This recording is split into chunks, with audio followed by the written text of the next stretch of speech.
I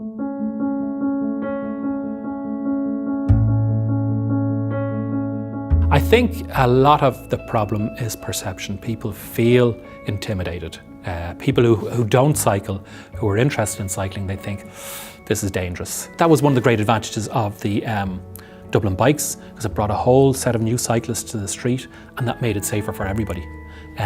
So anything we can do to get more people cycling, you get safety in numbers. A lot of those cyclists will be drivers as well, so you've got more drivers who are careful around cyclists. So that's the number one thing. If we can get more people cycling, it will be safer. And it's actually very safe to cycle, but people don't feel that. It doesn't feel that way because you've got vehicles at speed going beside you, so it feels intimidating, but the reality is it's pretty safe. So how do we convince people? How do we make them feel safe?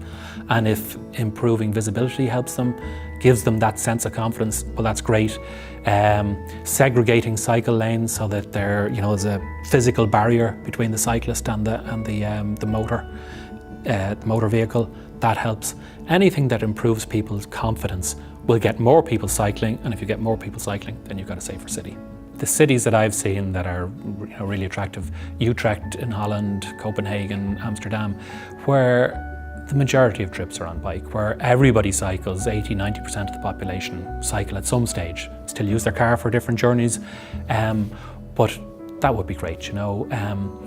One of the things we see in Dublin is that there are far more men cycling than women, whereas in Copenhagen and Amsterdam and cities like that, it's 50–50. So that's a sure sign that people have confidence in the city and aren't afraid, because women tend to be a bit more discerning. And so when you can kind of get that balanced, you've got a safer city. And the other thing is it's cheap. It's really cheap compared to putting in a metro. Like for example, the current cross-city Luas cost €368 million. Dublin Bikes has cost the state so far maybe €6 million. Now, there's more trips obviously on the Luas, but there's 4 million trips a year on Dublin Bikes. There's 30 million trips a year on the Luas, and so far we've spent maybe $1.5 billion on all the Luases. So it's just the return on investment for cycling is just phenomenal. So let's do it.